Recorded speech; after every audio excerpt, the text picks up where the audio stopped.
Namaku Ardi. Tahun ini usiaku 22 tahun. Secara usia, orang-orang mungkin menganggapku sudah dewasa. Tapi sejak ibu meninggal 3 tahun lalu, ada bagian dalam diriku yang seperti berhenti tumbuh. Kami dulu keluarga sederhana yang hangat.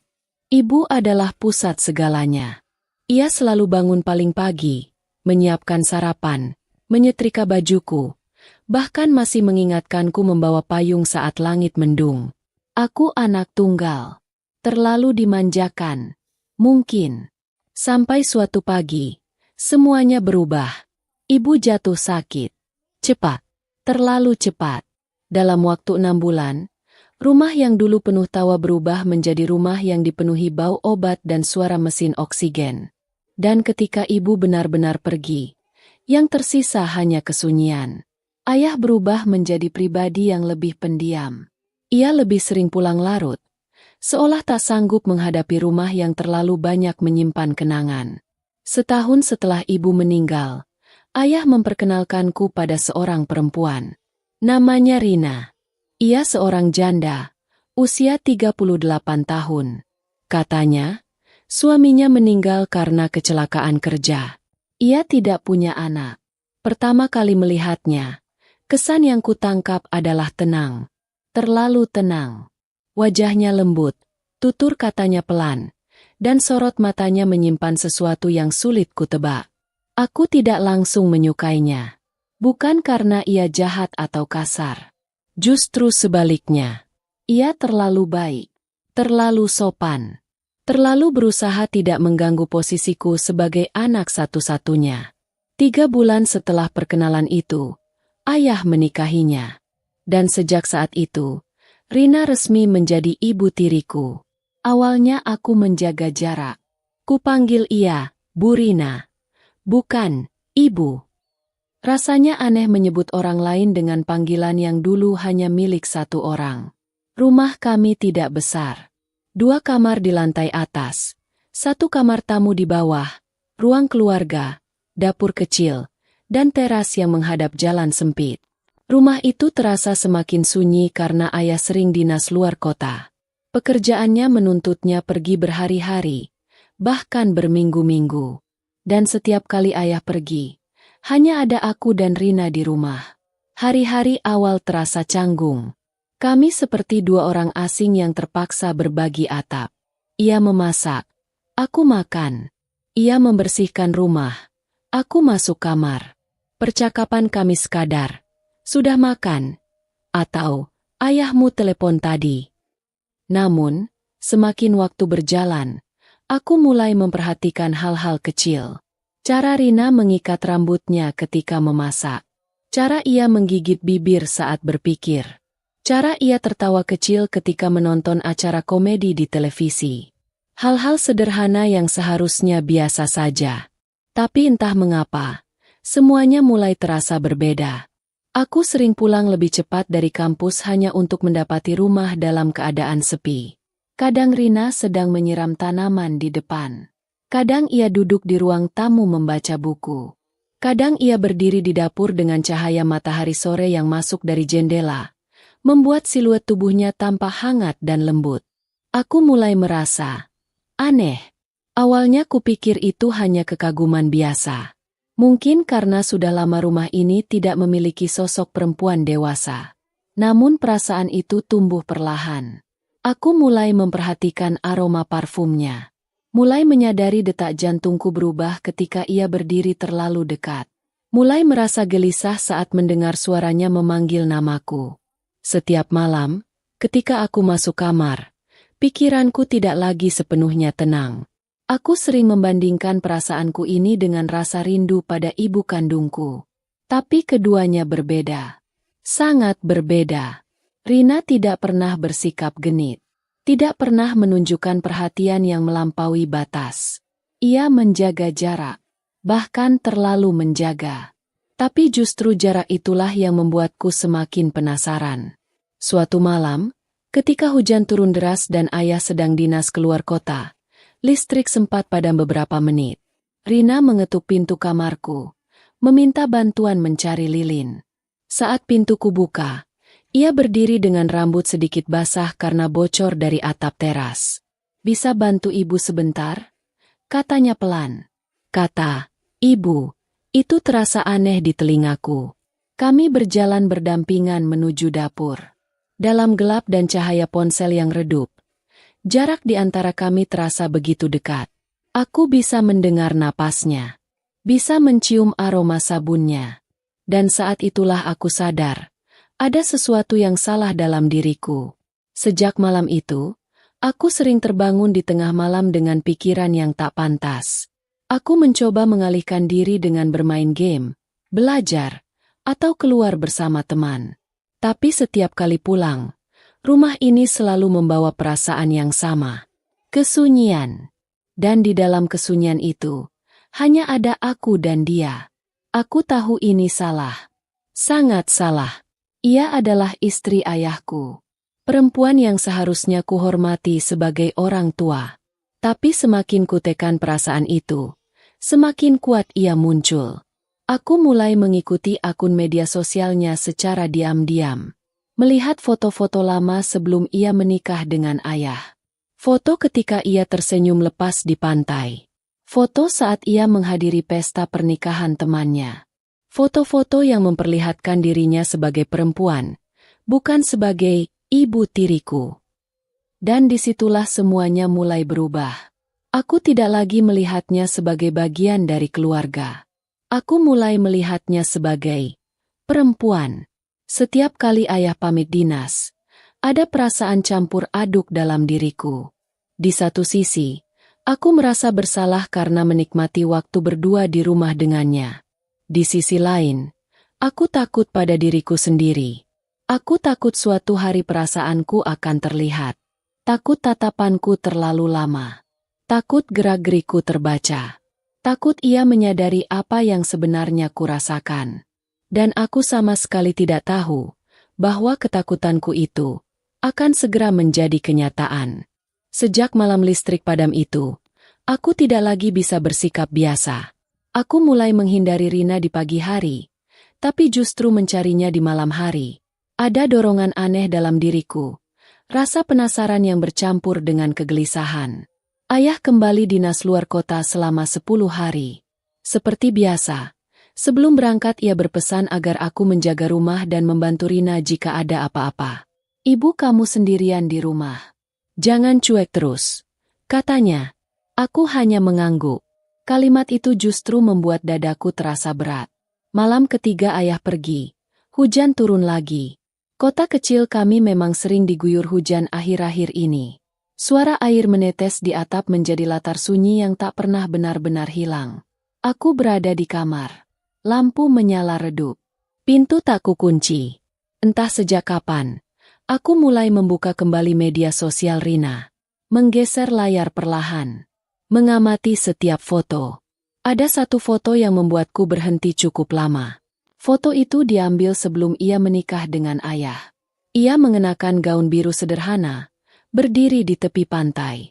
Rambutnya tergerai tertiup angin. Senyumnya lepas. Senyum yang tak pernah kulihat sejak ia tinggal di rumah ini. Aku memperbesar foto itu.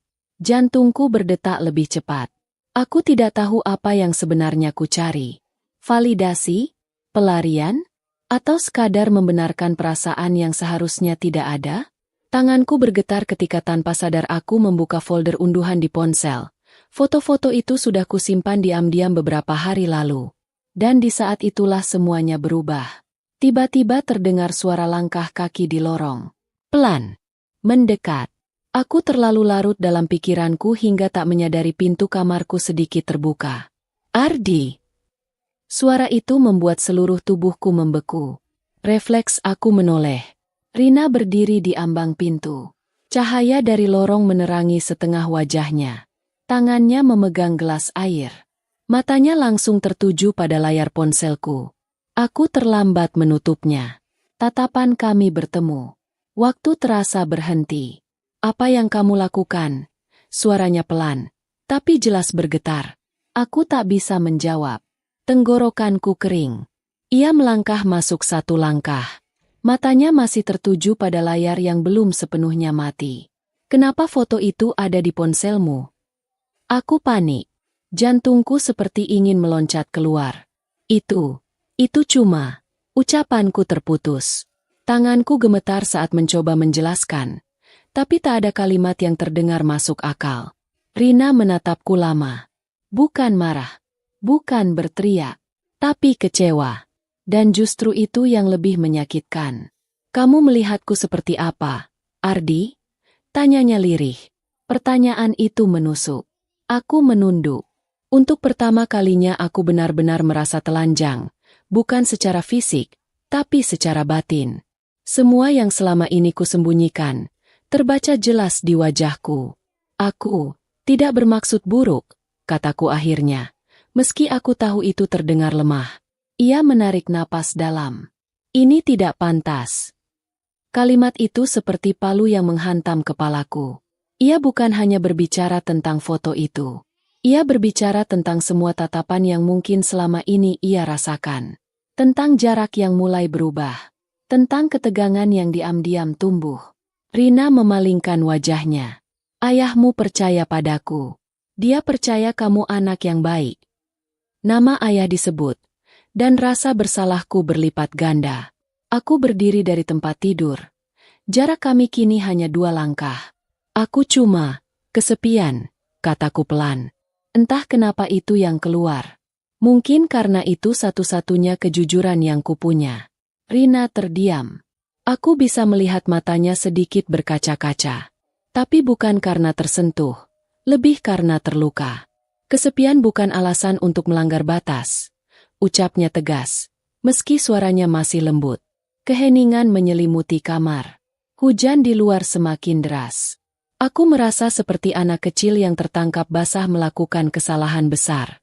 Tapi di balik rasa malu itu, ada perasaan lain yang lebih membingungkan. Rasa takut kehilangan dirinya. Rina berbalik hendak keluar. Sebelum ia melangkah pergi, ia berkata tanpa menoleh. Mulai sekarang, kunci pintu kamarmu kalau sendirian.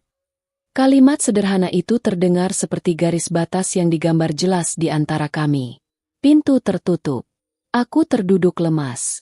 Malam itu aku tak bisa tidur. Bayangan tatapan kecewanya terus terulang di kepalaku. Sejak kejadian itu, suasana rumah berubah drastis. Rina tidak lagi menegurku seperti biasa. Ia tetap memasak, tetap membersihkan rumah, tetap menjalankan perannya, tapi semuanya terasa lebih dingin. Tatapannya tidak lagi netral.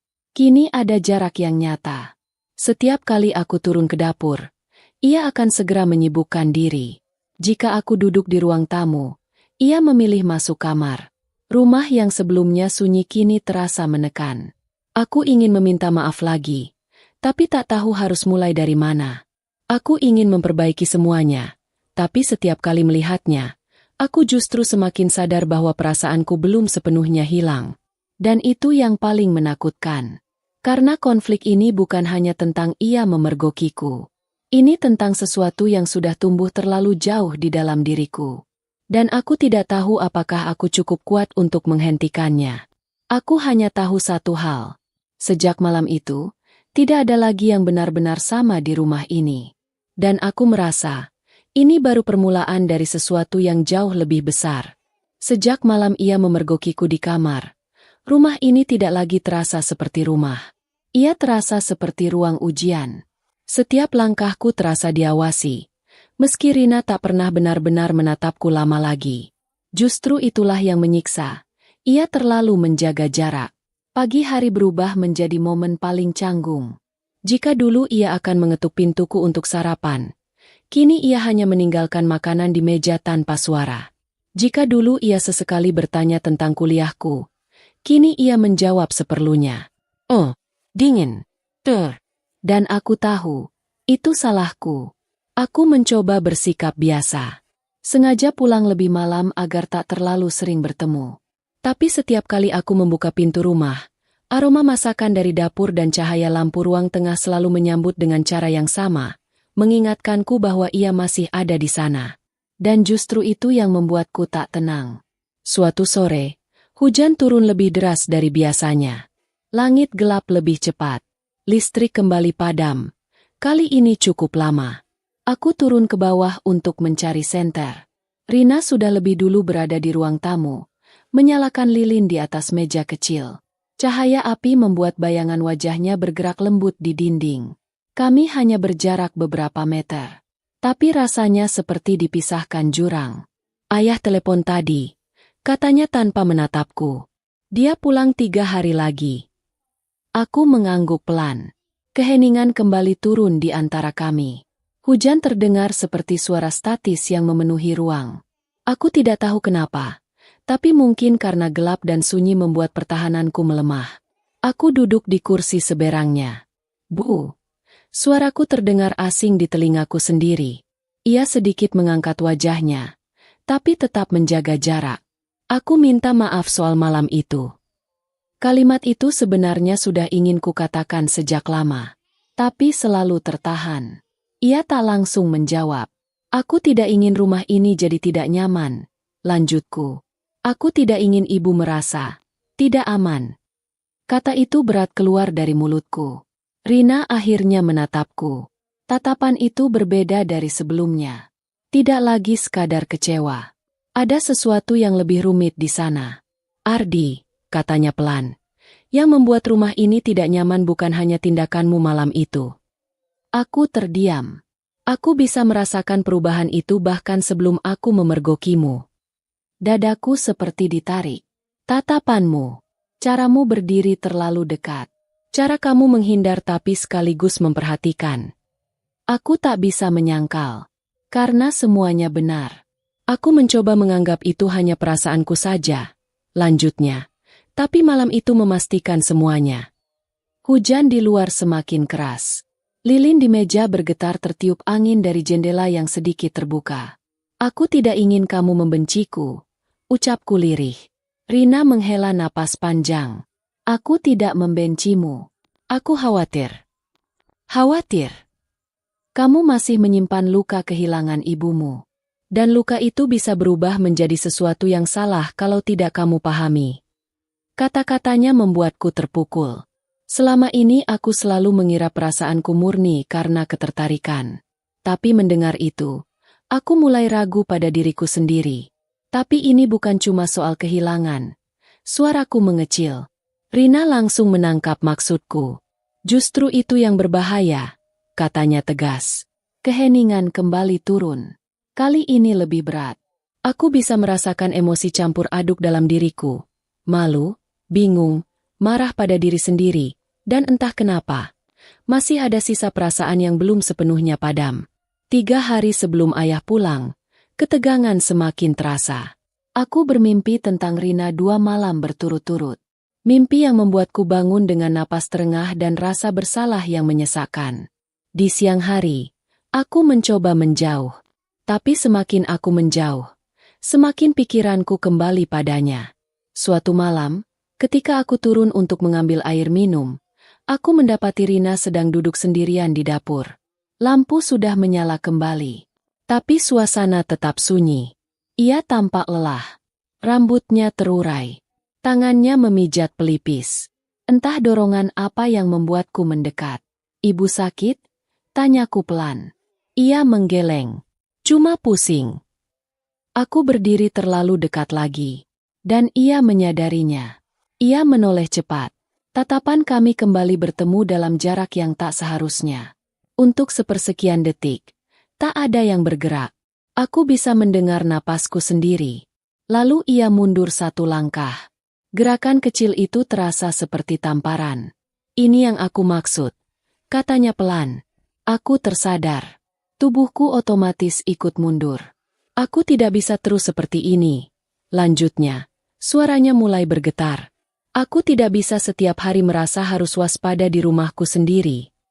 Kalimat itu menghantam lebih keras dari apapun. Aku tidak pernah berniat membuatnya merasa tidak aman. Tapi kenyataannya, itulah yang terjadi.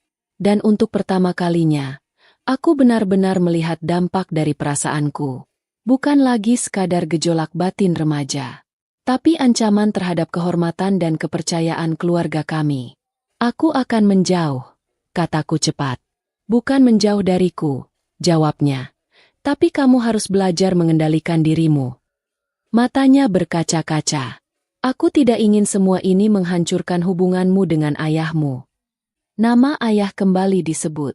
Dan kali ini terasa seperti alarm keras di kepalaku. Aku membayangkan wajah ayah jika ia tahu semuanya. Kepercayaan yang ia berikan padaku. Kepercayaan yang ia berikan pada Rina. Semua bisa runtuh. Malam itu aku kembali ke kamar dengan kepala penuh suara. Untuk pertama kalinya, aku mempertanyakan bukan hanya perasaanku, tapi diriku sendiri. Apakah ini cinta? Atau hanya pelarian dari kehilangan? Apakah ini keinginan? Atau sekadar kebutuhan akan sosok yang mengisi kekosongan? Dan semakin aku berpikir, semakin aku takut pada jawabannya. Karena satu hal menjadi jelas.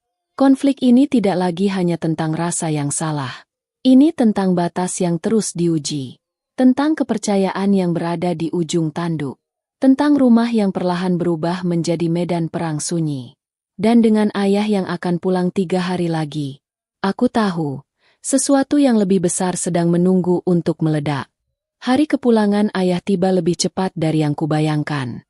Sejak pagi, suasana rumah terasa berbeda. Rina bangun lebih awal. Ia memasak makanan favorit ayah, rendang dan sayur asem. Aroma bumbu memenuhi seluruh ruangan. Tapi bagiku bau itu justru terasa menyesakkan. Karena aku tahu, hari ini segalanya bisa berubah. Aku menghindari berada terlalu lama di dapur. Setiap kali berpapasan dengan Rina, kami hanya saling menatap sekilas lalu memalingkan wajah. Tidak ada lagi pembicaraan panjang seperti malam saat listrik padam. Tidak ada lagi diskusi tentang batasan. Yang ada hanya jarak kaku yang belum benar-benar sembuh. Menjelang sore, suara mobil ayah terdengar masuk ke halaman. Jantungku langsung berdetak lebih cepat. Rina berdiri di ambang pintu. Mencoba tersenyum seperti biasa. Aku berdiri beberapa langkah di belakangnya. Ayah turun dari mobil dengan wajah lelah tapi bahagia. Rumah terasa beda kalau kalian berdua menyambut begini, katanya sambil tertawa kecil. Kami tersenyum tipis. Aku bisa melihat Rina berusaha terlihat normal. Malam itu kami makan bersama. Ayah bercerita tentang pekerjaannya di luar kota. Tentang hotel yang tidak nyaman. Tentang proyek yang hampir gagal. Biasanya aku hanya mendengar setengah hati. Tapi malam itu aku hampir tak mendengar apapun. Fokusku hanya pada 2 hal. Tatapan Rina yang terlalu berhati-hati. Dan rasa bersalah yang semakin menumpuk di dadaku. Selesai makan, ayah masuk kamar untuk mandi. Aku membantu Rina membereskan meja. Kami berdiri berdampingan di dapur. Canggung, hening. Piring yang beradu terdengar terlalu keras di telingaku. Tiba-tiba ayah kembali keluar. Mungkin hendak mengambil handuk yang tertinggal. Ia berhenti di ambang pintu dapur. Matanya menyapu kami berdua. Ada yang aneh, katanya pelan. Kami langsung menoleh. Aneh? Tanyaku pura-pura tidak mengerti. Ayah menatap Rina, lalu menatapku. Kalian seperti orang asing. Jantungku seperti berhenti sepersekian detik. Rina berusaha tersenyum. Tidak kok, Mas. Biasa saja. Ayah tidak terlihat yakin. Ia melangkah lebih dekat. Ada apa selama saya pergi? Keheningan jatuh begitu berat. Aku bisa merasakan napas Rina berubah. Ia menggenggam ujung lap di tangannya lebih erat. Ayah bukan orang yang mudah marah. Tapi ia sangat peka terhadap perubahan suasana. Dan rumah ini jelas tidak lagi sama. Ardi. Panggilnya. Nada suaranya tegas. Aku tahu ini saatnya memilih. Terus berbohong dan membiarkan ketegangan ini membusuk. Atau jujur dan menghadapi akibatnya. Aku menatap Rina. Ia tidak berkata apa-apa. Tapi sorot matanya seperti berkata, jangan hancurkan semuanya. Dadaku terasa sesak. Namun justru karena itulah, aku sadar aku tidak bisa terus bersembunyi. Ayah. Suaraku bergetar. Aku melakukan kesalahan. Rina langsung menoleh cepat ke arahku. Ayah mengerutkan kening. Kesalahan apa? Tanganku terasa dingin. Aku sudah bersikap tidak pantas pada Bu Rina. Kalimat itu menggantung di udara seperti pisau tajam. Ayah membeku. Wajahnya berubah. Apa maksud kamu? Aku menelan ludah. Aku menyimpan perasaan yang tidak seharusnya. Keheningan total. Suara jam dinding terdengar jelas berdetak. Rina memejamkan mata sesaat. Ayah menatapku seolah tak percaya. Kamu sadar kamu bicara apa? Aku mengangguk. Meski lututku terasa lemas. Aku tidak pernah menyentuh beliau. Tidak pernah melakukan hal fisik. Tapi perasaanku salah. Dan beliau memergokiku menyimpan foto-fotonya. Ayah mundur satu langkah. Tangannya mengepal. Untuk pertama kalinya dalam hidupku, aku melihat amarah murni di wajahnya. Berani sekali kamu. Suasana mendadak mencekam. Aku tidak pernah takut pada ayah seperti saat itu. Tapi yang lebih menyakitkan adalah rasa kecewa di matanya. Mas, Rina akhirnya bersuara. Ardi jujur. Dan dia tidak melakukan apapun selain itu. Ayah menatapnya cepat. Kamu tahu? Rina mengangguk pelan. Sudah beberapa hari. Kenapa tidak bilang? Pertanyaan itu membuat Rina terdiam. Aku pikir ini bisa selesai tanpa membuat semuanya hancur. Jawabnya lirih. Ayah berbalik menatapku lagi. Kamu ini anak saya. Saya percaya kamu. Kalimat itu lebih menyakitkan daripada bentakan. Aku menunduk dalam. Aku tahu aku salah. Ini bukan cuma salah. Suara ayah meninggi. Ini soal batas. Soal hormat. Suasana memanas. Aku bisa merasakan emosi yang selama ini kupendam kini meledak dalam bentuk penyesalan. Ayah pikir mudah buatku. Suaraku ikut naik tanpa sadar. Sejak ibu meninggal, rumah ini kosong. Aku kehilangan arah. Ruangan langsung hening. Itu pertama kalinya aku menyebut ibu dengan nada penuh luka di depan ayah. Ayah terdiam.